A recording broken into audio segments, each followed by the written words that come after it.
kita ingin menghilangkan pandangan retributivism bahwa setiap kejahatan itu harus dihukum, setiap kejahatan harus dibalas. Hukum pidana tuh nggak bisa berdiri sendiri. Mungkin bisa dikasih penjelasan Prof ke kita yang sekarang masih pakai kacamata kuda dalam mempelajari hukum pidana, Prof. Hukum itu sebenarnya juga sangat memerlukan adanya statistik. Kita tahu adanya kejahatan, bagaimana polisi itu menyusun suatu strategi, itu kan berdasarkan statistik.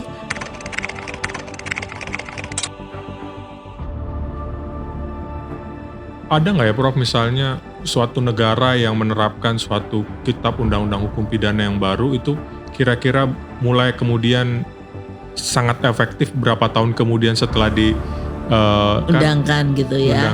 Buat saya Fakultas Hukum itu tidak perlu mengajarkan semua undang-undang yang ada di Indonesia. Jangan ada undang-undang baru tentang apa, bikin kelas baru gitu. Buat saya it's useless gitu ya.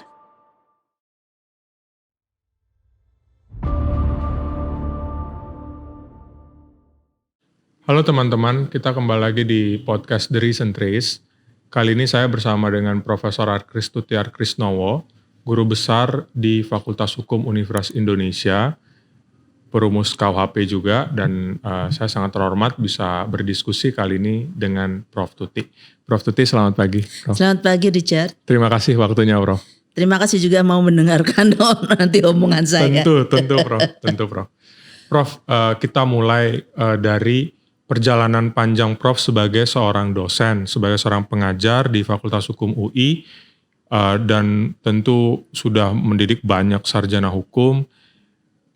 Mungkin pertanyaan Prof bisa cerita kenapa memilih jadi dosen di saat mungkin tawaran menjadi profesi hukum yang lain yang dalam tanda kutip bergengsi itu lebih banyak. Menjadi dosen, ya mungkin karena saya lahir di keluarga guru.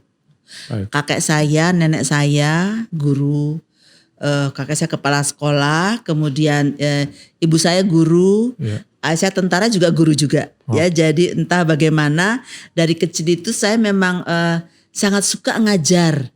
Dulu cita-citanya itu menjadi guru taman kanak-kanak.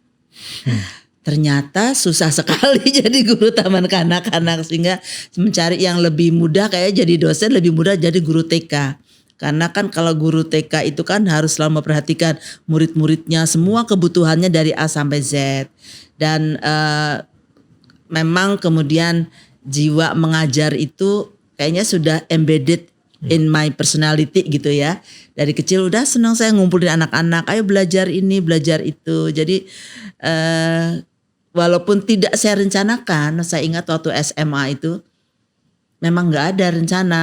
Saya ngelamar juga ke beberapa tempat, tapi ternyata nampaknya menjadi dosen itu adalah satu pilihan yang terbaik buat saya. Ya. Prof kan baru merayakan 70 tahun ya Prof dengan peluncuran buku juga baru-baru ini. Itu artinya udah berapa puluh tahun berarti Prof? Mulai dari mengajar sampai pensiun. 46 tahun. 46 tahun. Iya, lama sekali ya. Dan sekarang pertanyaannya kenapa hukum pidana Prof? Dan kriminologi? Ya, sebenarnya waktu saya bikin skripsi itu bukan hukum pidana, itulah hukum perdata internasional. Karena waktu itu saya menghitung kira-kira mengambil dulu namanya jurusan ya. Jurusan apa yang membuat saya nyaman untuk mendapatkan pekerjaan dan mendapatkan uang banyak gitu kira-kira ya. Dan waktu saya mengatakan perdata internasional itu pasti menjadi lawyer, banyak berhubungan dengan orang-orang asing gitu ya. Jadi uangnya pasti dolar nih gitu. Tapi ternyata ketika saya masuk Fakultas Hukum, yang ditawarkan pada saya itu lebih ke arah sistem peradilan pidana. Jadi dulu tuh ada Prof. Marjono Sodiputro ya yang dulu ada pusat studi hukum dan sistem peradilan pidana. Dan ternyata buat saya isu pidana itu jauh lebih menarik, jauh lebih manusiawi, jauh lebih banyak filsafat dan teorinya daripada hukum perdata internasional. Sehingga buat saya ini menjadi satu subject matter yang sangat banyak bisa dikembangkan. Dan kemudian kalau saya lihat di pengadilan juga ternyata lebih banyak dinamikanya ketika penanganan kasus-kasus pidana. Kalau kasus perdata termasuk perdata nasional itu kan cuma bertukar-tukaran dokumen ya, bukti-bukti yang semuanya in writing. Sedangkan kalau pidana itu menurut saya cukup complicated dan juga sangat menarik. Oke. Kalau hukum pidana kan mungkin sampai sekarang ya Prof, itu kan citranya kan yang paling banyak male actors untuk menjadi ahli hukum pidana mungkin sepertinya sampai sekarang. Sekarang Profesor Tuti yang sekiranya mungkin paling senior di dalam konteks ini. Kemudian Prof mempelajari lagi kriminologi di Amerika. Gimana Prof melihat persinggungan hukum pidana dan kriminologi ini, dan balik lagi Prof memilih bidang ini sebagai keahlian yang sampai sekarang digeluti. Ya, jadi ketika saya dulu saya ditawari mau ke Belanda apa mau ke Amerika. Sebenarnya kan kalau kita hukum pidana kan nenek moyangnya di Belanda. Tapi saya punya masalah karena bahasa Belanda saya tidak fasih. Ya waduh nanti harus repot lagi nih. Akhirnya saya memilih ke Amerika dan yang saya pilih itu bukan masuk ke Fakultas Hukum. Saya masuk ke College of Criminal Justice. Ya, jadi buat saya ketika saya mempelajari mengenai kurikulumnya, ternyata yang dipelajari bukan sekedar hukum pidana, tapi juga disiplin-disiplin ilmu yang erat kaitannya dan harus diketahui oleh orang-orang yang mau tahu hukum pidana. Ada criminal justice di sana atau tentang peradilan pidana, ada kriminologi, ada psikologi. Jadi semakin membuka mata saya bahwa hukum pidana ini kan bukan satu disiplin hukum yang berdiri sendiri. Dia perlu bantuan dari ilmu-ilmu lain dan saya ingin tahu lebih banyak tentang ilmu lain itu. Ya, Prof juga pernah waktu saya di kelas profesor tuh pernah menjelaskan bahwa bahkan menghitung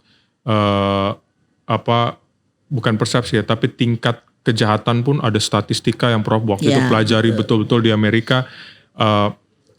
Juga tadi terkait dengan kata Prof Tuti bahwa hukum pidana tuh nggak bisa berdiri sendiri. Mungkin bisa dikasih penjelasan Prof ke kita yang sekarang masih pakai kacamata kuda dalam mempelajari hukum pidana, Prof. Iya, ya memang statistik itu adalah satu mata kuliah yang saya nggak pernah dapat di Indonesia. Jadi ketika saya ke sana itu saya sangat deg-degan gitu ya. Ini something yang nggak pernah dipelajari di Fakultas Hukum kan. Bicara soal angka, kita kan orang ilmu sosial, nggak ada angka-angka di sana. Sehingga saya begitu ketakutannya, sehingga saya mempelajari dengan sungguh-sungguh. Sehingga ketika pertama kali ujian saya mendapat nilai 95, saya bersorak-sorak gitu.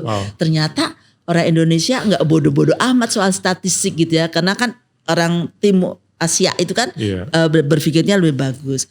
Dan ternyata saya banyak mendapatkan pengetahuan bahwa hukum itu sebenarnya juga sangat memerlukan adanya statistik. Kita tahu adanya kejahatan, bagaimana polisi itu menyusun suatu strategi, itu kan berdasarkan statistik, bukan karena lihat-lihat saja, bukan karena perasaan kan. Jadi ada evidence based policy yang mereka ciptakan berdasarkan statistik. Dan ternyata statistik itu cukup menarik kalau dipelajari, walaupun mahasiswa saya suka marah-marah, statistik buat apa nih Bu ya gitu. Tapi itu adalah satu alat bantu yang luar biasa buat hukum pidana. Oke. Nanti kita agak bicara tentang hukum pidananya lebih dalam, Prof. Prof kan studi hukum, kemudian tadi hukum perdata internasional, kemudian ke Amerika untuk mempelajari hukum kriminologi dan seterusnya. Kemudian itu kan membutuhkan banyak waktu untuk riset, membaca yang sangat banyak.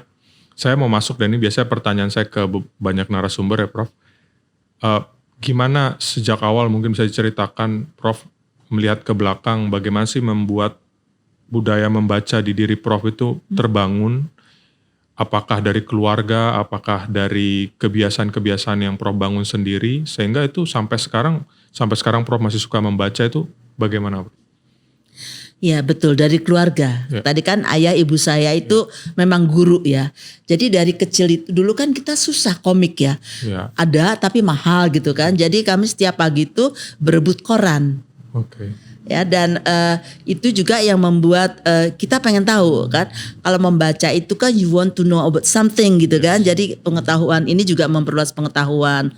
Dan kemudian juga Aisyah itu kan tentara. Ya.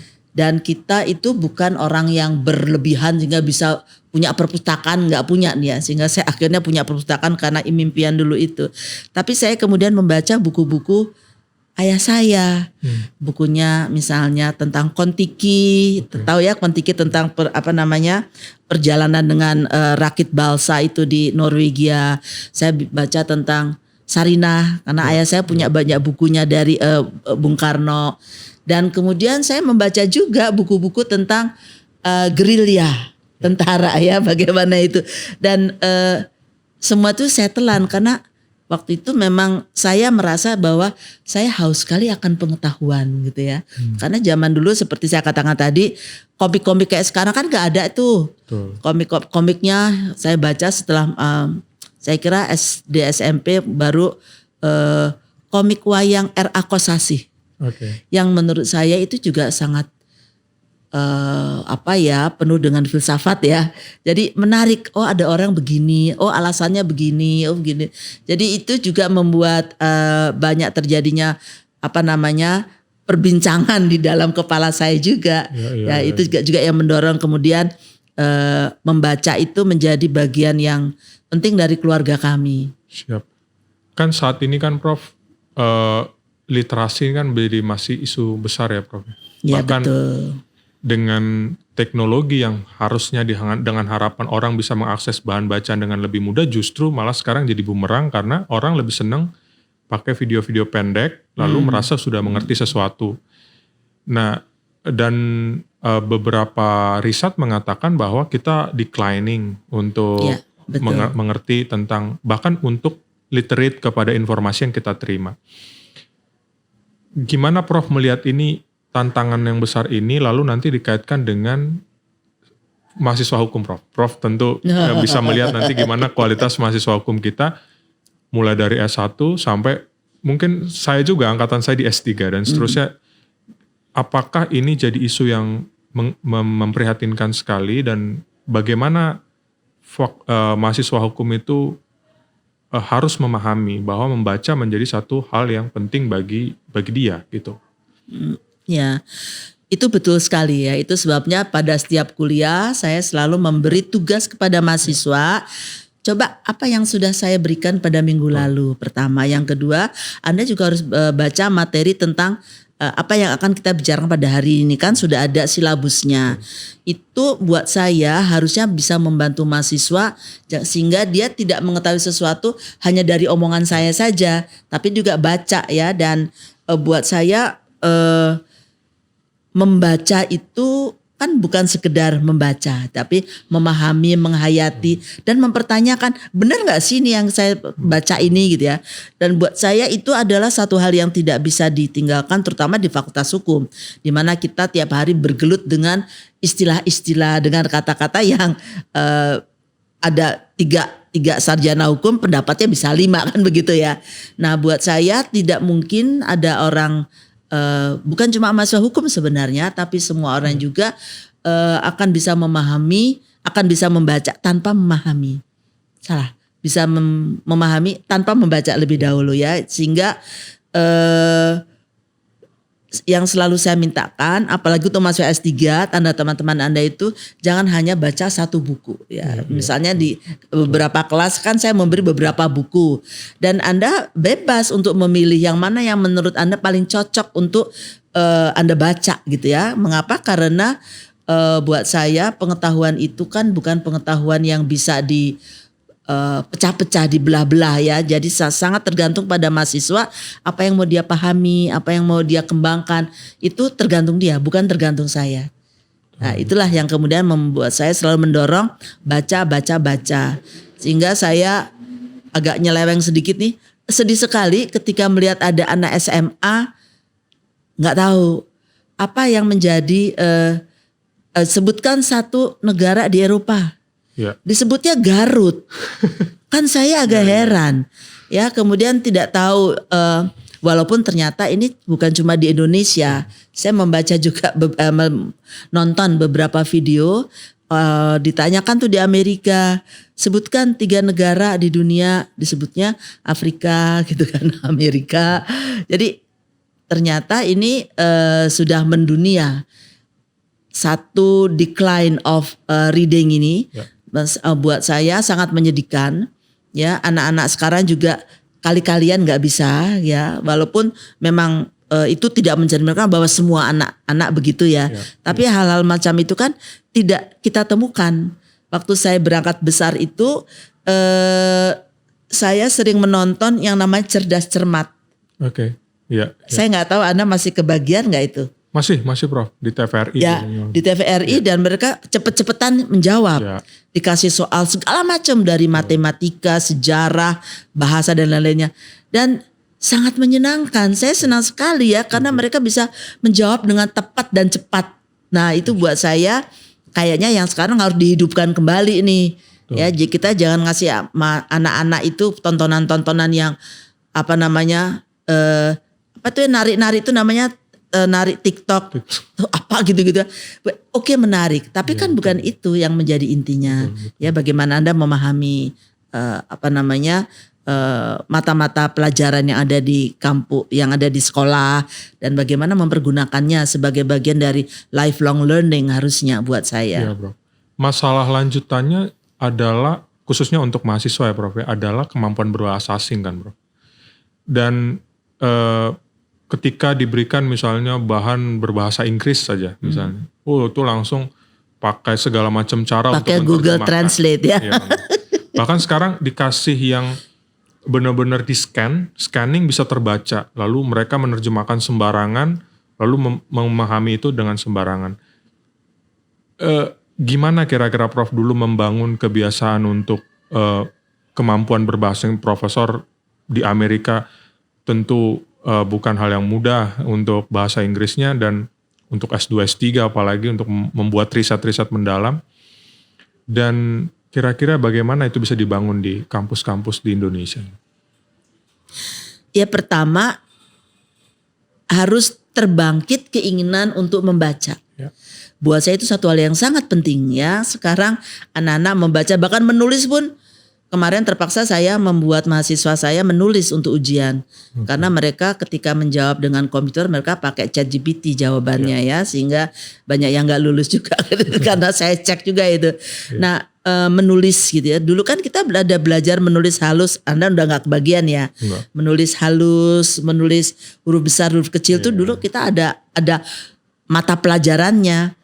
Dan buat saya menulis itu kan Anda mencoba mengekspresikan apa yang menjadi pikiran Anda. Sehingga penalaran itu berjalan ya. Kalau membaca saja menurut saya itu agak kurang juga. Sehingga sekarang memang kecenderungan mahasiswa itu ternyata jawabnya tuh pendek-pendek aja gitu ya. Padahal misalnya hukum pidana Anda harus menjelaskan dengan sangat panjang. Nah ini juga berlaku, kenapa bahasa Inggrisnya tadi saya belajar banyak ya karena saya suka baca. Suka baca. Jadi yang harus dibangun anak-anak itu adalah keinginan untuk membaca, motivasi untuk membaca, motivasi untuk tahu. Sekarang kan yang dibangun adalah kekepoan ya. Kepo. Nah, itu yang buat saya enggak jelek sebenarnya, tapi kadang-kadang keponya itu sesuatu yang tidak bernas gitu kan.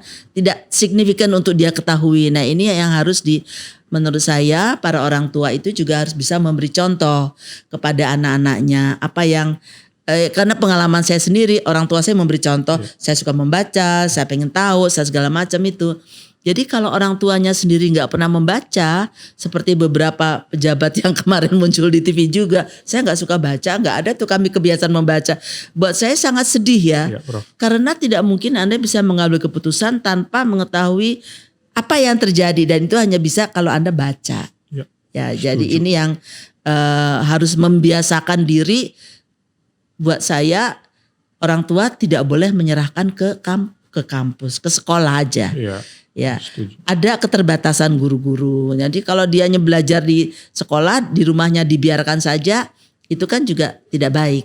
Jadi memang harus ada satu kolaborasi antara orang tua dan para guru di sekolah supaya bisa membangun motivasi anak-anak untuk ingin tahu, untuk baca, untuk pengen belajar bahasa Inggris lebih banyak, bahasa asing segala macam itu.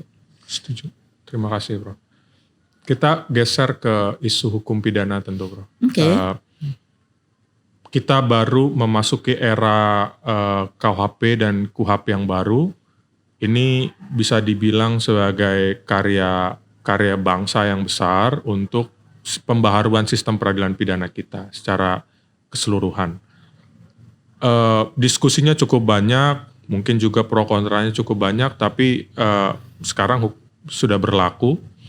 Dan tentu perlu diakui bahwa ini kerja panjang yang sangat keras dan banyak legend hukum pidana yang bekerja di sini, termasuk juga Prof. Tuti. Yang mau dibawa paradigma perubahan apa, Prof? Yang mau dibawa yang paling utama dalam konteks masyarakat melihat sebuah sistem peradilan pidana dan pemidanaan. Oke. Jadi memang hukum pidana awalnya menurut saya memang ada semacam mispersepsi ya. Yang mengatakan bahwa kita harus mengganti KUHP kita karena itu adalah peninggalan Belanda, peninggalan kolonial. Lalu pernah kita diskusikan, lalu saya tanya bagian mana, terutama di buku 1 ya, buku 1 itu kan azas-azas atau ketentuan umum ya, bagaimana azas-azas itu diberlakukan dalam hukum pidana. Dan memang yang ada dalam buku 1 itu semuanya adalah azas-azas hukum pidana universal. Jadi kita nggak bisa mengubahnya ya, karena itu sudah menjadi satu hal yang udah jadi pakemnya hukum pidana ya. Nah, sehingga kemudian yang kami lakukan itu lebih baik, bukan kami sebenarnya, para begawan-begawan sebelum saya itu, mereka sudah menyusun sejumlah pedoman-pedoman yang diperlukan bagi hukum pidana yang lebih, yang pertama itu kita ingin menghilangkan pandangan retributivism, bahwa setiap kejahatan itu harus dihukum. Setiap kejahatan harus dibalas. Nah, ini jadi isu lex talionis atau pembalasan ini begitu kental yang kita lihat pada masa-masa lalu, walaupun tidak dirumuskan secara expressis verbis dalam KUHP. Tapi penelitian saya 3 tahun yang lalu menunjukkan memang kecenderungan teman-teman hakim itu begitu. Mereka mau retributivis. Kenapa? Dia sudah melakukan kejahatan, artinya dia harus dihukum. Ya. Dan dihukumnya seperti apa itu lain soal lagi ya, karena kita nggak bisa bicara proporsionalitas saja di situ. Nah, itulah yang kemudian merupakan salah satu yang menjadi penting. Hal baru yang dalam KUHP adalah kita mengubah pandangan-pandangan tentang pidana dan pemidanaan ya. Jadi sekarang kita itu sudah memiliki apa sih tujuan pidana ya. Di KUHP lama nggak ada. Memang sih awalnya saya juga protes juga. Karena buat saya tujuan pemidanaan kita sebut sebagai the philosophy of punishment. Itu is a philosophy. It's not law gitu ya. Jadi waktu saya protes, kenapa filsafat harus masuk ke hukum? Harus dihukumkan ya, harus dibunyikan dalam hukum. Karena buat saya filsafat itu ada di belakang kepala kita. Nah, kemudian saya ingat sekali Pak Marjono waktu itu, Tuti, kalau setiap kali saya presentasi kamu protes, kapan jadinya nih KUHP gitu. Yang pertama. Kemudian yang kedua, saya memahami juga bahwa ternyata memang kita tidak pernah, atau bukan kita, hukum kita tidak pernah memberikan rambu-rambu kepada para APH. Ya, bagaimana menjalankan hukum pidana itu. Itu sebabnya perlu ada yang namanya tujuan pemidanaan itu, yang kita mulai dengan meninggalkan retributivism. Ya, jadi ada pencegahan, ada pemasyarakatan, ada menyeimbangkan di masyarakat, dan kemudian juga menghilangkannya rasa bersalah dari si pelaku tindak pidana, yang kemudian nanti harus ditransformasikan oleh para hakim ketika menyusun putusan. Tapi yang pertama adalah jangan pernah berpikir bahwa kita menghukum karena mau membalas. Dan penelitian saya menunjukkan bahwa mayoritas hakim seperti itu, yang bisa dirumuskan dari dia dihukum segini karena dia telah melakukan tindak pidana X. Jadi tidak ada bahwa ini untuk penjeraan, bahwa ini adalah untuk pencegahan, itu nggak ada. Nah itu sebabnya saya bisa mengambil kesimpulan bahwa most of the judges itu memang pikirannya itu ya. But this was 3 years ago sebelum kita memberlakukan undang-undang KUHP yang baru. Nah sekarang kita berharap, sekarang kami sedang dalam taraf melakukan sosialisasi untuk teman-teman hakim. Kemarin sudah ada jaksa, sudah polisi, sekarang hakim yang punya the last say ya mengenai pidana. Dan saya senang juga karena mereka ternyata menerima ini sebagai suatu yang akan mereka kembangkan dan akan mereka implementasikan di dalam penanganan kasus-kasus di pengadilan. Untuk APH karena mereka dari latar belakang hukum relatif mungkin jauh lebih mudah mengerti kan untuk kompleksitas filosofi pemidanaan kita yang baru ini. Kalau untuk masyarakat Prof, yang kita masih lihat banyak kasus yang retributivism itu masih sangat kuat, khususnya misalnya kalau dari sisi keluarga korban. Misalnya nanti langsung mereka biasanya menjawab, coba you yang keluargamu jadi nanti korban. yang jadi korban. Jadi kita perlu bagaimana Prof untuk mengatakan bahwa retributivism ini udah mulai harus bergeser ke pelakunya juga yang harus lebih diperbaiki. Humanis ya. Lebih humanis. Itu memang bukan pekerjaan rumah yang kecil, bukan juga sederhana. Jadi ketika kita masih dalam taraf penggodokan KUHP itu, pertanyaan yang sama muncul dari teman-teman civil society. Saya bilang, tolong dong jangan ke saya lagi. Karena ini adalah tugas bersama. Jadi buat saya yang utama adalah teman-teman dari lembaga pendidikan tinggi ya dari Fakultas Hukum yang akan mengajar itu. Mereka itu juga karena kan masyarakatnya nggak sama ya. Masyarakat perkotaan, masyarakat pedesaan ya, masyarakat pesisir itu mereka masing-masing memiliki nilai-nilai yang spesifik kan. Sehingga kita memang kalau mau memberikan semacam sosialisasi itu ya harus dikaitkan dengan kondisi masyarakat setempat.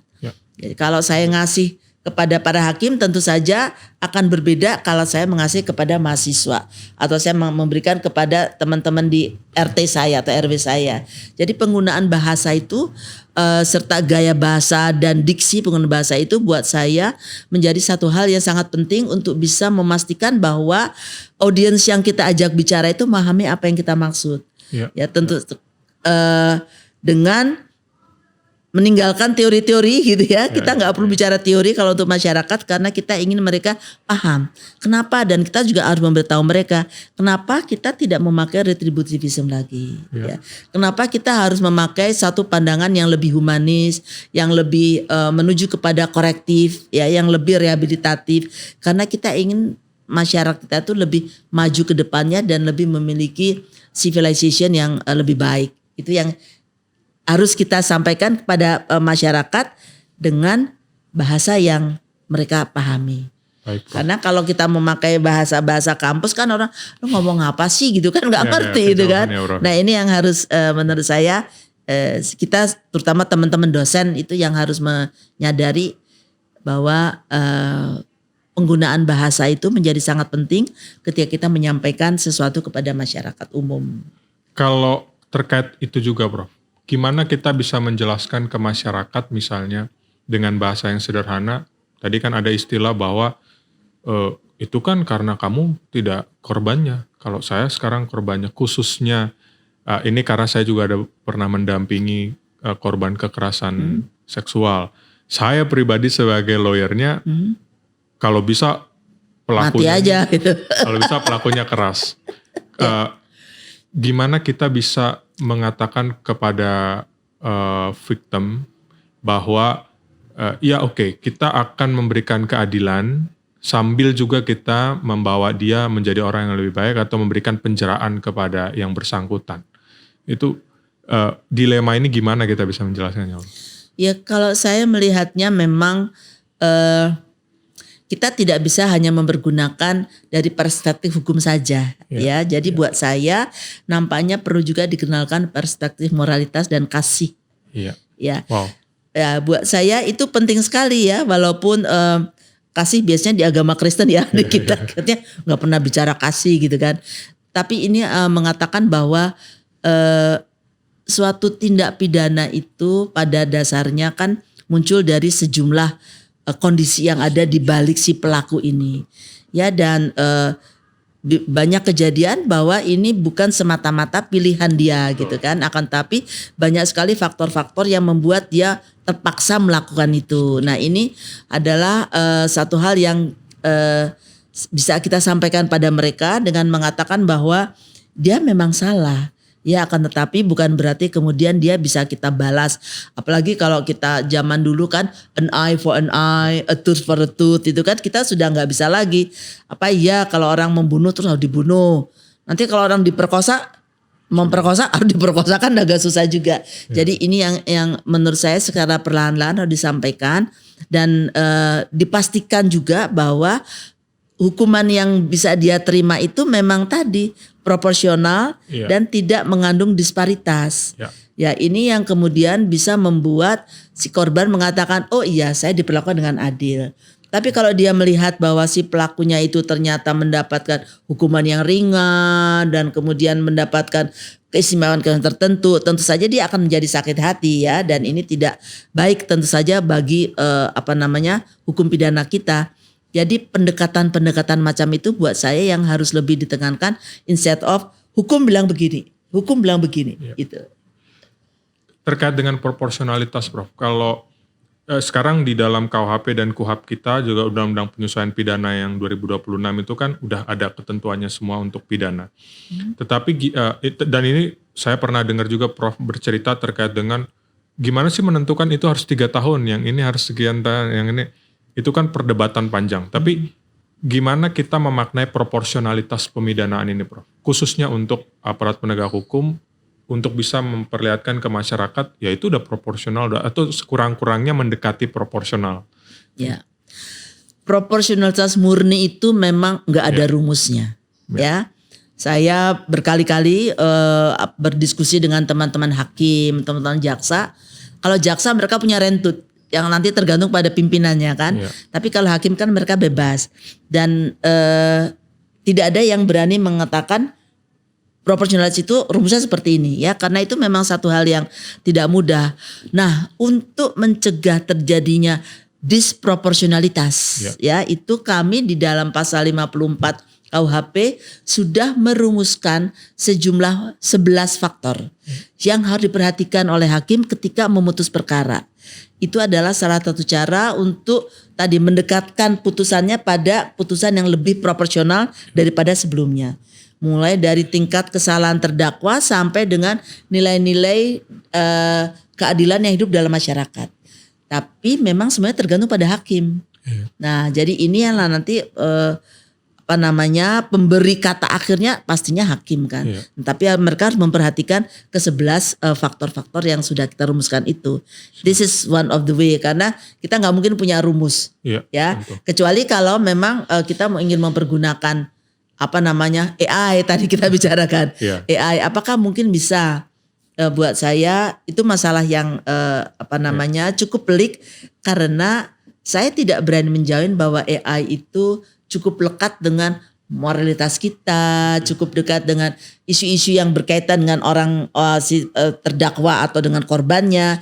Itu kan hanya bisa didalami apabila kejadian sebenarnya, dan itu nggak mudah masuk AI diperhitungkan. Nah itu saya mau masuk ke situ, Prof. KUHP ini kan bukan undang-undang yang bisa atau diperkirakan hanya bertahan setahun 2 tahun revisi. Ini kitab undang-undang hukum pidana relatif akan bertahan agak lama. Yang sudah dikerjakan ini kan sudah puluhan tahun oleh para pegawai hukum pidana. Apakah Prof meyakini bahwa ini bisa mengakomodir tantangan-tantangan misalnya 10-30 tahun ke depan terkait dengan pidana tindak pidana sekarang juga yang makin macam-macam, Prof, khususnya karena perkembangan teknologi, cybercrime and so on and so forth. Sementara ini saya berpikir bahwa minimal dalam 20-30 tahun ini masih applicable ya. Kedepannya saya tidak tahu apa jenis tindak pidana lain. Karena seperti cybercrime itu kan juga seperti kemarin judi online gitu ya. Judi online itu juga sudah bisa mempergunakan KUHP yang sekarang ini. Dan ini memang sudah diantisipasi bahwa kedepannya mungkin nanti akan ada perkembangan, akan tapi tidak terlampau drastis itu perubahannya ya, tapi tetap bisa dipakai dalam waktu ya itu tadi 2-3 dekade. Oke. Terkait dengan kesiapan Prof. KUHP kita kelihatannya mungkin udah 3 tahun kali Prof ya, para perumus dan banyak guru besar itu keliling-keliling untuk sosialisasi. Menurut Prof, apakah sudah, kemarin juga kita lihat banyak berita bahwa jaksa sama hakim, ada juga rapat dengar pendapat dengan Komisi 3 DPR yang masih merasa bingung, masih belum bisa terlalu adaptasi dengan ketentuan-ketentuan yang baru, dan itu kemudian ada protes dari masyarakat dan seterusnya. Menurut Prof, apakah udah cukup siap APH kita untuk menghadapi KUHP yang baru khususnya dan KUHP yang sudah berlaku semua ini? Kalau KUHP itu kan pada dasarnya kita sudah sekitar 3 tahun ya melakukan sosialisasi, pelatihan, diskusi dan lain-lainnya. Yang agak yang sekarang agak bukan bermasalah ya, menjadi PR kita adalah tentang KUHP. Ya, karena di sana menurut saya ada hal yang mungkin belum selaras dengan KUHP ya, misalnya tentang ada restoratif justice, akan tapi dilakukan pada tahap penyelidikan. Pada penyelidikan itu kan adalah satu upaya untuk mencari terangnya suatu tindak pidana. Nah ini belum terang tapi udah ada hal semacam itu. Terus ada isu tentang yang berkaitan dengan ada upaya paksa bisa dilakukan oleh penyelidik gitu kan.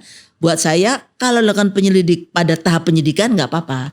Tapi kalau pada tahap penyelidikan, nah hal semacam itu menurut saya yang perlu ditegaskan kembali ya, karena KUHP itu kan bagaimana cara menerapkan KUHP. Ya, jadi memang harus selaras dengan apa yang sudah diberikan KUHP dan sekarang saya melihat memang teman-teman sudah masih melakukan sosialisasi tentang KUHP yang memang langsung berkaitan dengan bagaimana di lapangannya. Nah ini memang harus ya kalau Anda tanya udah siap apa belum? Iya, mari kita persiapkan pelan-pelan gitu ya. Karena saya nggak berani bilang udah siap gitu ya. Tapi ini ada PR, apalagi kita punya kan 460.000 polisi ya. Kalau hakim, jaksa mungkin sekitar 8-10.000. Tapi polisi yang banyak dan mereka adalah yang menjadi gatekeeper of the criminal justice system kan. Yang mereka yang membuka pintu ke SPP. Jadi mereka juga harus tahu lebih banyak tentang baik KUHP maupun KUHP. Baik Prof. Ada nggak ya Prof misalnya suatu negara yang menerapkan suatu kitab undang-undang hukum pidana yang baru itu kira-kira mulai kemudian sangat efektif berapa tahun kemudian setelah diterapkan, undangkan gitu ya. Terus terang aja saya belum pernah melakukan penelitian ya, karena yang pertama data tentang rumus dan efektivitas itu juga kita harus cari dulu karena itu kan satu rumusan yang lebih bersifat kuantitatif ya. Jadi kita anggap efektif kalau seperti apa. Dan saya nampaknya belum pernah membaca penelitian mengenai efektivitas KUHP ya yang ada di berbagai belahan dunia. Mungkin harus saya cari lagi nanti, tapi mungkin ya Richard aja lah yang cari dan capek ini. Tapi itu menarik sekali. Tahu saya belum pernah ada tulisan tentang itu. Iya. Menarik juga tuh. Iya. Kalau gini Prof, kita udah hidup dalam paradigma yang cukup lama dengan KUHP yang baru, yang tadi retributivism and so on. Itu kita mengubah masyarakat kita yang very diverse dari Sabang sampai Merauke. Gitu. Kemudian dengan macam-macam adat kultur yang Prof tadi juga sampaikan macam-macam juga. Bahkan ada video singkat yang pernah saya tonton itu di TikTok atau di Instagram gitu, saya di share gitu, bahwa ya ada sempat mengatakan itu KHP kalian di kota besar. Di kami ada hukum kami sendiri, hukum adat kami. Kalau dia bersalah, ya hukumannya berat sekali. Sementara KHP kan berlaku untuk seluruh warga negara Indonesia di Indonesia ini. Kita mungkin akan sangat sulit, tadi kalau kita ngomongin efektivitas ya Prof, kita akan sangat sulit melihat ini sebagai suatu instrumen hukum pidana yang efektif. Gimana kira-kira para perumus misalnya mengantisipasi kondisi-kondisi seperti ini? Ini memang udah perdebatan waktu itu Prof, terkait dengan hukum adat masuk segala macam. Nah itu gimana kira-kira ini bisa diketengahkan? Kalau misalnya Prof ini mau memberi saran pada dosen-dosen muda, pada civil society. Ya, hukum adat. Hukum adat itu kita formulasikan dalam KUHP sebagai living law. Yes. Ya, jadi hukum adat yang berlaku pada saat ini. Jadi bukan berarti hukum adat yang udah mati beberapa puluh tahun yang lalu itu kita nggak katakan sebagai living law. Nah, kita mengacu pada pasal 18B dari Undang-Undang Dasar 45 di mana diakui keberadaan dari masyarakat hukum adat. Ya, nah di sini tentunya termasuk pada hukum adatnya. Akan tetapi kita juga harus memahami bahwa mayoritas hukum adat itu kan tidak tertulis. Betul. Ya, nah kalau kita mempergunakan hukum tidak tertulis, berarti kita akan melanggar azas legalitas yang ada dalam pasal 1 ayat 1 KUHP lama maupun KUHP baru. Itu sebabnya akhirnya kami menyepakati bahwa living law itu diakui as long as selama dia sudah ditransformasikan ke dalam peraturan daerah. Kenapa peraturan daerah? Pertama, peraturan daerah itu adalah satu-satunya bentuk peraturan perundang-undangan yang selain undang-undang boleh meletakkan atau boleh merumuskan tindak pidana. Yeah. Kemudian yang kedua, peraturan daerah ini juga menjadi menjadi usulan dari daerah sendiri. Ya, jadi bertanya, jadi nanti di Papua dengan di Sulawesi dengan Sumatera ya beda karena memang mereka berada pada masyarakat hukum yang berbeda. Kemudian yang ketiga kita juga harus mendapatkan sebelumnya itu ada penelitian empiris ya. Jadi tidak boleh hanya berdasarkan tulisan-tulisan yang sudah lama sekali itu kita nggak mau itu. Jadi kita berharap bahwa menentukan apa yang menjadi kita sebut sebagai delik adat ya. Jadi ketentuan yang melanggar hukum adat itu harus diawali dengan penelitian empiris oleh orang-orang yang memang memiliki kemampuan meneliti. Ya, jadi kita nggak mau orang-orang siapa saja boleh, nggak harus dari akademisi, ada CSO dan juga ada pemerintah daerah yang harusnya bisa bekerja sama untuk menentukan, mendiskusikan mana nih yang masih berlaku di dalam daerah tersebut. Lalu baru dibawa ke DPRD dan Pemda untuk diputuskan. Nah ini juga menurut saya akan menjamin adanya kepastian hukum. Ya karena pertama nggak mungkin kita menghukum orang hanya berdasarkan oh ya ini hukumnya hidup tanpa menyebutkan apa hukumnya, tanpa ada hitam di atas putih. Dan kemudian juga kita juga meminta agar jenis delik adatnya itu juga disertai dengan apa sih yang kita sebut sebagai kewajiban pemenuhan kewajiban adat yang harus dilakukan. Karena sebagai sanksi dari pelanggaran adat tersebut itu yang akan menjadi yang harus menjadi pegangan dari para hakim ya ketika memutus perkara di daerah masing-masing nanti.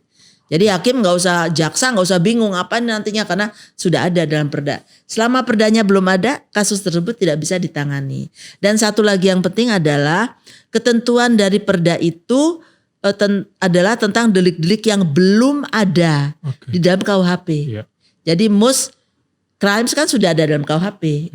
Jadi memang yang sedikit saja. Dan ini kelihatannya juga kemarin kan kalau Prof mengikuti kasusnya Panji ya Prof ya.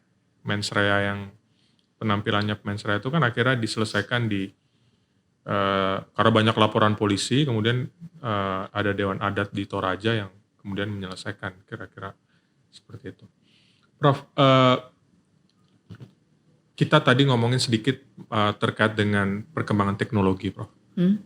kemudian facing di criminal justice system, our criminal justice system. Saya itu tadi sempat juga bercerita ke Prof, ada satu tulisan dari dosen atau peneliti di Hebrew University di Israel yang dia sebut sebagai machine based sentencing. Sebenarnya cukup menarik juga karena saya pikir untuk sentencing itu kan penggunaan AI kalau di Indonesia masih akan sangat sensitif sekali, orang hakim dibiarkan untuk memakai AI gitu. Nah, tetapi ternyata dari 24 district court-nya mereka yang diwawancara, hampir setengahnya mengatakan bahwa itu sudah sesuai dan itu sangat adil, cukup adil untuk menggunakan algoritma AI untuk membuat putusan atau membuat pemidanaan terhadap seseorang. Sementara itu yang disebut sebagai techno-optimism. Ada techno-pessimism yang dikatakan bahwa mereka itu nggak bisa. Sentencing setiap kasus itu beda. Kita bahkan harus melihat bagaimana perasaan kita bisa dipakai. Moral obligations kita ada dalam konteks sentencing. Apakah ini juga nanti akan mungkin kita hadapi, Prof? Dan perkembangan teknologi ini yang menurut Prof Tuti akan kita hadapi itu seperti apa dalam konteks sistem peradilan pidana kita yang ke depannya? Ya, ini adalah masalah yang cukup dilematis ya. Tapi tadi penggunaan teknologi informasi buat saya sudah merupakan satu kondisi sine qua non. Kita nggak bisa nggak pakai itu ya. Jadi sekarang kita kan punya SPPTTI, Sistem Peradilan Pidana Terpadu yang menggunakan teknologi informasi ya, yang belum terlampau jalan tapi sudah mulai berjalan pelan-pelan. Tapi itu cuma pendataan aja. Sedangkan untuk pengambilan keputusan menurut saya apabila AI-nya tuh di-feed dengan prompt-prompt yang benar gitu kan. Jadi ini semacam kalau sekarang kita lihat di Minnesota itu kan ada yang namanya sentencing guidelines. Nah, yang dimasukkan itu adalah semua hal yang kecil-kecil termasuk apakah nanti bisa diperhitungkan juga oleh AI ini. Buat saya kalau itu memang bisa, dan saya tidak bisa memprediksi sejauh mana mereka bisa memperhitungkan hal-hal kecil gitu ya. Tapi kalau itu bisa buat saya tidak menutup kemungkinan akan dipergunakan. Walaupun kalau pada saat ini menurut saya memang belum ya. Dan kenapa saya bilang belum? Karena mahasiswa saya suruh presentasi di kelas, lalu jawabnya dari AI dan salah, banyak salahnya saya bilang. Jadi belum kan nampaknya promptnya salah atau datanya juga belum lengkap. Tapi kalau suatu kali nanti datanya kan pemakai IoT ya big data itu ada kemungkinan bahwa itu bisa terjadi. Saya tetap tadi mencatat teman-teman yang pesimism ya. Perhatikan juga karena memang isu yang berkaitan dengan hukum pidana ini kan pertama memang beda-beda ya, dan kemudian apakah memang pertimbangan yang dibuatkan oleh mesin itu kemudian mencakup seluruh isu yang biasanya dipertimbangkan oleh hakim. Ya, kalau tadi yang ada 11 kan tadi saya bilang di KUHP ada 11 isu. Tapi kan itu belum mempertimbangkan misalnya yang kita sebut adalah social inquiry, penelitian sosial. Penelitian sosial itu kan isinya banyak. Dia tinggal di mana, gajinya berapa, rumahnya apa, anaknya, istri segala macam. Nah, kalau itu semua bisa secara detail masuk, menurut saya harusnya bisa dipergunakan. Tapi it takes a lot of time, dan katanya kalau satu kali kita nanya, ketika kita buat prompt ke AI, kita menghabiskan sekian banyak, berapa liter gitu air. Tapi buat saya ini kemungkinan tetap dibuka, walaupun untuk Indonesia mungkin kita akan memakan waktu, saya nggak tahu 5-10 tahun lagi ya, tidak pada saat ini. Tapi terkait dengan isu kan bagaimanapun teknologi nggak bisa menggantikan perasaan ya, Bro. Dalam kita misalnya menghukum, apalagi hukum pidana yang sangat bersinggungan. Saya pernah mencoba, Prof, membuat misalnya tolong buatkan gugatan one prestasi. Oke, itu cepet banget dia bikin, bagus sekali. Saya masih sangat bisa mentolerir kalau untuk keperdataan, Bro. Teknis sekali soalnya. Perjanjiannya bisa kita upload dan seterusnya. Tapi kalau hukum pidana kan satu kasus dengan kasus yang lain kan meskipun kelihatannya sama oleh masyarakat umum, tapi kan kita katakanlah kita mendudukan diri sebagai jaksa yang menuntut atau hakim yang memutuskan, apa benar yang satunya ngambil karena kelaparan, yang satunya ngambil karena apakah kira-kira benar. Selengkap-lengkapnya prom yang kita masukkan itu kira-kira apakah menurut Prof nanti masih relevan kita mengatakan bahwa ya teknologi mungkin bisa membantu Prof, tapi kalau menggantikan in total, yang saya kira kayaknya sekarang hakim-hakim juga mungkin ada yang pakai juga atau panitera Prof. Jadi menurut Prof gimana ya kira-kira Prof? Ya itu buat saya tergantung pada sejauh mana pertama data itu mereka bisa mengumpulkan ya dan bisa memperhitungkan, dan kemudian prom apa, karena prom A dengan prom B aja udah beda gitu ya. Jadi memang harus sangat teliti untuk memasukkan apa yang Anda jadikan sebagai prom di sana, dan Anda harus memastikan bahwa semua data itu bisa masuk ke situ dan bisa diperhitungkan. Kalau nggak bisa diperhitungkan, hanya melihat algoritmanya saja, buat saya itu agak tidak memberikan keadilan bagi si korban. Jadi memang harus dipastikan bahwa semuanya sudah diperhitungkan dengan sebaik-baiknya. So kita agak bergeser lagi Prof ke isu hak asasi manusia. You have done a lot in terms of human rights issue. Prof banyak lah saya lihat di YouTube itu di dalam community atau apa yang di Thailand atau segala macam, Prof banyak ngomongin tentang hak asasi manusia, dan saya sangat setuju karena kenapa saya juga milih hukum pidana, karena itu langsung bersinggungan dengan kemanusiaan kan. Itu bukan hanya kita ngomongin tentang kemanusiaan, kita terus mengasah kemanusiaan kita sendiri. Betul. So saya sangat tertarik pada hukum pidana karena itu. Sekarang isunya adalah hak asasi manusia juga dalam under threat katanya. Karena ini bukan soal hanya demokrasi under threat, tapi human rights under threat. Mungkin bisa jadi karena oknum, kita kadang-kadang saya juga bilang oknum ini kadang-kadang agak dilema juga, oknum tapi satu kantor atau gitu. Jadi gimana kita melihat persinggungan antara pentingnya APH khususnya untuk menekankan penegakan hukum pidana itu nggak bisa dilepaskan dari isu human rights, orang per orang, social konteks, dan tadi juga kenapa penting sekali riset yang multidisipliner terhadap penegakan hukum.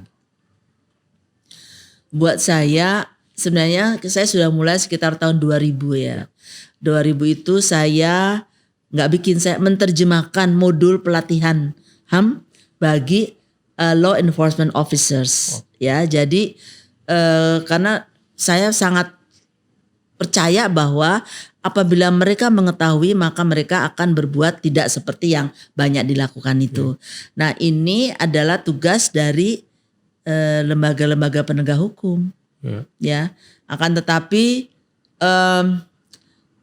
kok sekarang saya agak sedikit mendengar tentang pelatihan HAM buat polisi, buat jaksa, ya, buat hakim. Padahal buat saya itu adalah hal yang penting. Itu bukunya cuma tipis kok, cuma saya kira sekitar 40-50 halaman, dan merupakan intisari ya dari human rights. Apabila Anda menghadapi kasus seperti apa, kelompok seperti apa, kondisi seperti apa, itu yang diberikan di dalam pelatihan HAM itu. Jadi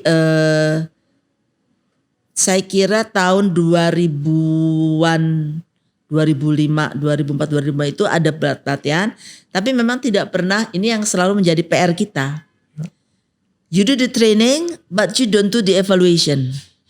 Jadi setelah ada training, ada dampaknya nggak sih? Ternyata biasa-biasa aja, nggak ada yang berubah.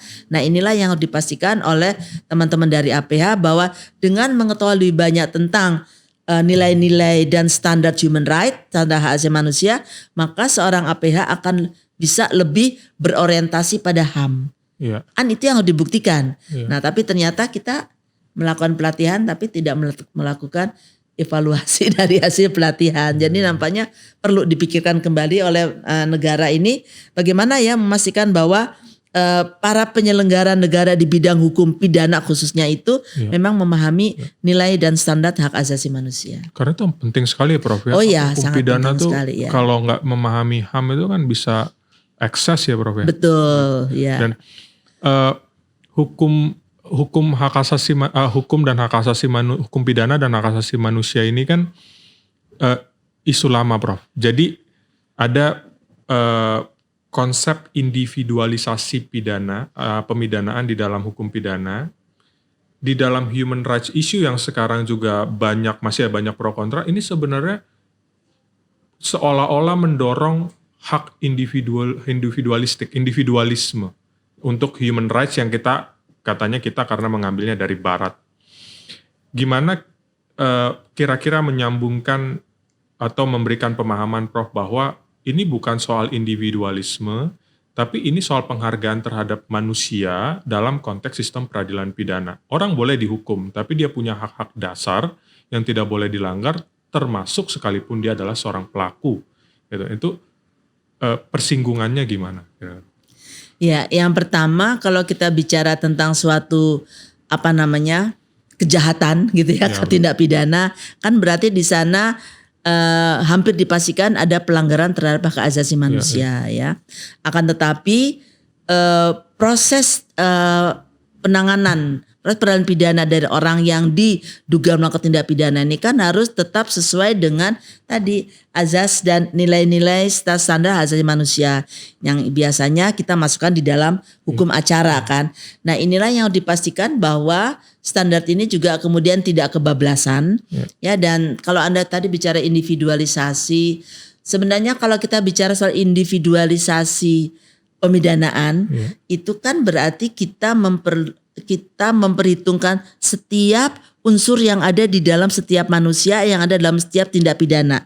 Jadi memang kita tidak bisa melakukan pemidanaan yang sama terhadap orang yang melakukan tindak pidana yang sama kan, karena latar belakangnya berbeda, kondisinya berbeda, sirkumstansinya berbeda, sehingga memang yang namanya individualisasi itu bukan berarti bahwa kita mengutamakan si individu ini, akan tetapi kita memperhitungkan semua faktor yang berkaitan berkaitan dengan si individu yang menjadi pelaku ini. Nah, itulah yang menurut saya harus diperhatikan.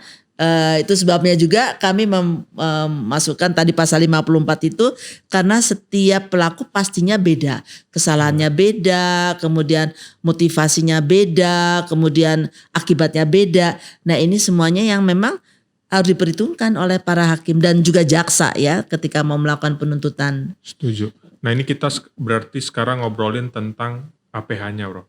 Ini tentu yang dibutuhkan dari pendapat Prof adalah gimana sih Prof kita melihat kondisi tadi oknum yang kita bilang oknum ataukah ya pelaku, tentu APH sendiri orang-orang sarjana hukum, tapi kemudian kita baru-baru ini bahkan di Depok ini ketua pengadilannya OTT. Sebelumnya di Kalimantan Selatan jaksa kena OTT. Sebelumnya lagi di kasus yang paling besar pengacara kena karena dia menyuap hakim, kena OTT KPK.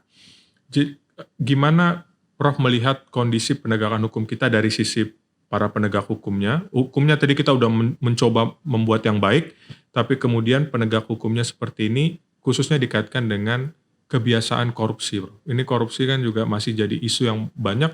Baru-baru ini Transparency International memberikan atau melaporkan nilai bahwa kita 34. kurang. Iya, poinnya turun 3 dari turun 3, 37 jadi 37 ke 34 jadi ranknya sekarang ranking ke 109. Bahkan di bawah Timor Leste yang 79. Jadi gimana Prof melihat ini, apalagi konteksnya dalam penegakan hukum pidana? Kalau saya tidak bisa menjawabnya hanya dari pada saat ini. Iya. Ya, pada saat mereka melakukan. Buat saya itu harusnya kan dimulai dari manajemen SDM-nya, dimulai dari rekrutmen.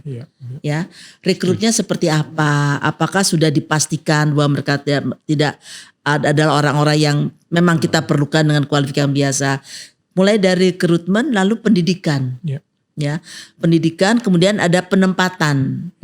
Nah, penempatan, kemudian kita lihat ada promosi, mutasi segala macamnya. Tapi yang jarang dibicarakan itu adalah pengawasan. Yeah. Kenapa nggak suka? Orang Indonesia nggak suka diawasi. Padahal buat saya ini penting sekali, dan buat saya pengawasan ini buat saya ada 4 macam sebenarnya. Pengawasan secara internal, pengawasan secara eksternal, pengawasan secara vertikal dan horizontal. Ya, jadi keempat macam pengawasan ini memang harus bersama-sama dilakukan. Misalnya antara sesama polisi dengan polisi, hakim dengan hakim, kan mereka harusnya bisa memberitahu, "Mbok kamu jangan gitu ya." Akan tapi kalau masuk ke dalam suatu corporate culture yang membiasakan korupsi, ini agak susah. Ya, nah inilah yang buat saya harusnya ada semacam ada standarisasi yang indikator yang objektif yang bisa kita susun dalam konteks tadi manajemen SDM, mulai dari rekrutmen, kemudian dari pendidikan seperti apa ya, kemudian bagaimana penempatannya. Nah, siapa kemudian yang melakukan pengawasan? Ini juga menjadi penting ya. Jadi menurut saya ya polisi atau jaksa atau hakim itu kan masing-masing punya tingkatannya di mana pengawasan dilakukan. Termasuk lawyer gitu ya. Lawyer, nah susahnya begini, lawyer kalau di sini sudah melanggar, dia keluar nih dari organisasinya pindah ke yang lain, kan itu curang, kan nggak boleh begitu ya. Jadi harusnya ya kalau udah nggak dia melakukan ya nggak boleh diterima di mana-mana, harusnya seperti itu. Nah inilah yang kemudian memerlukan juga bantuan dari masyarakat. Tapi masyarakat juga menurut saya mereka harus menahan diri, nggak mungkin ada satu kasus dikit langsung lapor gitu kan, mereka kecenderungan untuk menjadi penuntut itu makin tinggi sekarang ya. Nah jadi kalau nggak suka sama seorang, entah itu polisi, jaksa, hakim atau siapapun, kemudian laporan-laporan ini. Jadi memang harus bisa dibuktikan bahwa mereka sudah melakukan suatu pelanggaran. Nah kalau terbukti harus ada sanksinya. Ya, nah ini yang sekarang saya kira yang banyak itu memang dari polisi ya, yang ada sanksi-sanksi. Tapi kan bukan berarti polisi-polisi lainnya baik-baik aja juga gitu ya. Dia mungkin tidak masuk ke dalam radar itu. Oleh sebab itu buat saya isu pengawasan dan pengawasan yang melakukan pengawasan itu memang harus orang-orang yang memang memiliki track record yang baik. Kalau dia pernah korupsi sekarang jadi pengawas kan orang kan loh, kenapa kamu jadi pengawas, kan lu pernah korupsi gitu kan. Nah ini yang bukan hal yang mudah untuk teman-teman APH. Kalau Prof, menurut Prof gimana sekarang komisi kejaksaan, komisi polisi, komisi yudisial untuk kehakiman? Kalau lawyer kita nggak usah bicara Prof, karena saya juga bingung organisasinya. Tiba-tiba sekarang yang melanggar mungkin nggak diterima di organisasi lain, dia bikin organisasi dan diterima Kemenkumham. Dan itu udah makin kacau. Kalau lawyer PR-nya banyak, tapi kalau komisi-komisi yang jelas-jelas sudah dibentuk oleh pansel yang Prof juga kan banyak di pansel. Dan ini gimana? Karena beberapa kali kan Prof kita melihat bahwa sepertinya kok nggak tegas atau nggak keras untuk. Karena undang-undangnya bilang begitu. Jadi ya betul, saya pernah jadi pansel mulai dari KY, komisi kepolisian, komisi kejaksaan. Karena memang yang saya lihat adalah kewenangan mereka itu terbatas sekali, ya. Apakah sebenarnya bermasalah? Sebenarnya enggak. Misalnya kemarin dari KY sudah mengusulkan bahwa siapa itu 3 hakim yang dari Surabaya itu dan kasusnya apa itu dinonaktifkan, dipecat. Saya tidak tahu akhirnya bagaimana. Tapi kan belum tentu bahwa rekomendasi mereka diterima oleh Mahkamah Agung. Kemudian juga dari Komisi Kepolisian, Komisi Kejaksaan juga kurang lebih sama. Dan buat saya yang lebih penting lagi adalah independensi dari komisi-komisi ini. Ternyata kan tidak sepenuhnya independen. Kenapa? Karena anggarannya masih dari lembaga yang mereka awasi gitu kan. Wah, kalau nanti aku awasi, aku kasih sanksi, nanti nggak dapat nih anggaran. Nah, hal seperti itu buat saya menjadi penting untuk diperhatikan, karena sayang sekali kita sudah ada di undang-undang, kita sudah melakukan seleksi.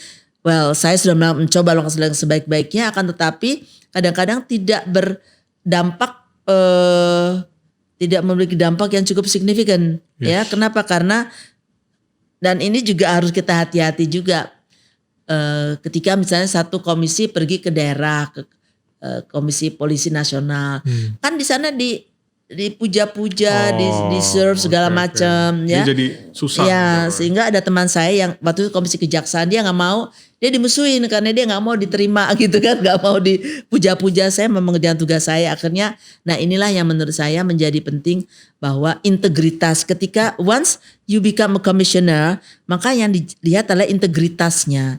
Ya, bukan mendapat apa dari lembaga tersebut, tapi bagaimana Anda bisa dengan menjaga integritas diri sendiri, kita berarti juga membantu lembaga yang kita bantu sebagai komisioner itu untuk meningkatkan integritasnya. Nah inilah buat saya yang lebih penting, sehingga nampaknya kita mesti melihatlah gitu, apakah benar kewenangan mereka cuma dibatasi pada hal itu. Yep. Talking about integrity sekarang, Bro. Salah satunya tadi yang di awal kita membicarakan adalah pentingnya atau kualitas pendidikan. Sekarang kita bicara tentang pendidikan tinggi hukum in general. Kalau UI, Prof dapat pendidikan tinggi hukum yang relatif UI baik. Di kota-kota besar mungkin relatif baik. Tidak mengatakan bahwa di daerah tidak baik, tetapi memang faktanya sekarang saking banyaknya fakultas hukum, sekolah hukum juga yang mungkin dari sisi quality-nya juga masih harus banyak dipertanyakan. Bukan hanya soal kualitas fasilitasnya atau gedungnya, tapi juga mungkin kualitas pengajar, kualitas pendidikan pengajarnya. Apa yang kritik Prof mungkin atau pandangan Prof masalah besar dari pendidikan tinggi hukum kita yang kemudian perlu kita address betul, sangat serius, dan bagaimana kita to fix all the problems? Very difficult question ya, karena ini perlu satu desain baru kali ya menurut saya. Yang pertama yang menjadi perhatian saya adalah kurikulum. Buat saya Fakultas Hukum itu tidak perlu mengajarkan semua undang-undang yang ada di Indonesia. Jangan ada undang-undang baru tentang apa, bikin kelas baru gitu. Buat saya it's useless gitu ya. Kenapa mahasiswa kan kita ajarkan bagaimana memahami undang-undang. Jadi tugas mereka itu bukan menghafalkan isi undang-undang, karena nggak ada yang akan pernah hafal, akan tapi memahami apa maknanya, bagaimana kritik terhadapnya, bagaimana penerapannya. Itu yang harusnya dilakukan oleh seorang mahasiswa dan lulusan dari Fakultas Hukum. Jadi jangan membiarkan, kalau istilah teman saya, kurikulum Fakultas Hukum seperti Christmas tree, indah banyak gitu, tapi nggak nyambung satu sama lain, pakai bola, pakai bintang segala macam kan. Nah ini yang menurut saya menjadi tugas dari setiap dekan di Fakultas Hukum ya, termasuk dosen-dosennya. Kemudian yang kedua, Anda menurut saya benar sekali, yang di pinpoint adalah seperti apa pengajarnya ya. Dan mungkin kalau di UI ini kan kita sudah dibagi-bagi ya ke dalam bagian, sehingga saya tuh dari awal masuk sampai sekarang tuh cuma ngajarnya hukum pidana. Tapi kan teman-teman di swasta nggak bisa begitu. Dia ngajar hukum pidana, hukum perdata, hukum arbitrasi ya, yang buat saya berat ya. Jadi harusnya bisa ada klaster-klaster lah di mana mereka bisa lebih fokus. Karena kalau mereka ngajar semuanya akhirnya tidak baik buat mahasiswa. Dan tentang dosen-dosen ini juga tentu saja buat saya mereka memerlukan adanya pelatihan how to be a good teacher, to be a good lecturer ya. Jadi bukan cuma membiarkan mahasiswa menghafal PowerPoint-nya saja, akan tapi memahami makna dari apa yang dia berikan kepada mahasiswa. Dan untuk ini dosennya perlu baca. Ya. Emang ada dosen yang nggak suka baca? Ada. Banyak. Ya. Jadi ini adalah kembali lagi tugas dari pimpinan fakultas untuk mendorong teman-teman dosen itu agar pengetahuannya lebih banyak dari mahasiswanya ya. Apalagi sekarang data itu kan ada di mana-mana ya. Jadi jangan sampai mahasiswa itu lebih tahu lebih banyak daripada dosennya. Kan ini yang harus dijaga oleh para dosen. Harus selalu keep up dengan pengetahuan yang terbaru. Dan kemudian yang berikutnya adalah yang berkaitan dengan kalau dosen Anda nggak bicara tentang mereka dapat kompensasi apa. Ya, saya sedih juga ketika mendengar ada penelitian dari sejumlah teman-teman, saya lupa di fakultas apa, universitas apa, yang gaji mereka itu antara 2 sampai 3 juta sebulan. Ya kalau dibandingin sama guru ya lebih tinggi lah. Kalau guru kan 300.000 gitu, 500.000. Akan tetapi buat saya ketika mereka dengan gaji segitu, mereka harus membaca, harus menulis, tentu saja menjadi berat ya. Dan inilah yang harus dipastikan, jangan sampai dosen-dosen itu gajinya itu lebih kecil daripada penyanyi apa yang di jalanan itu namanya itu ya pengamen itu ya. Buat saya sedih sekali. Saya mengalaminya selama 46 tahun gitu memang ya. Nah walaupun saya nggak pernah ngeluh sih. Ya tapi menurut saya itu memang sudah konsekuensi, akan tapi kedepannya itu saya berharap teman-teman yang muda ini bisa lebih mendapatkan kompensasi yang lebih wajar lah gitu ya. Nah kemudian berikutnya adalah yang berkaitan dengan sarana prasarana ya. Fakultas Hukum yang baik itu kan harusnya mempunyai satu laboratorium seperti LBH ya. Tapi untuk running satu LBH you need money ya. Dan kemudian Anda juga harus menyiapkan dosen-dosen yang akan membimbing mahasiswa untuk melakukan praktek-praktek ya. Nah praktek ini maka dosennya harus perlu license kan gitu. Nah kalau PNS kan nggak boleh punya license. Harusnya walaupun ada juga teman-teman yang nakal kan PNS tapi punya license sebagai pengacara itu. Buat saya ini adalah satu benar-benar laboratorium yang mengajari mahasiswa how to implement the law.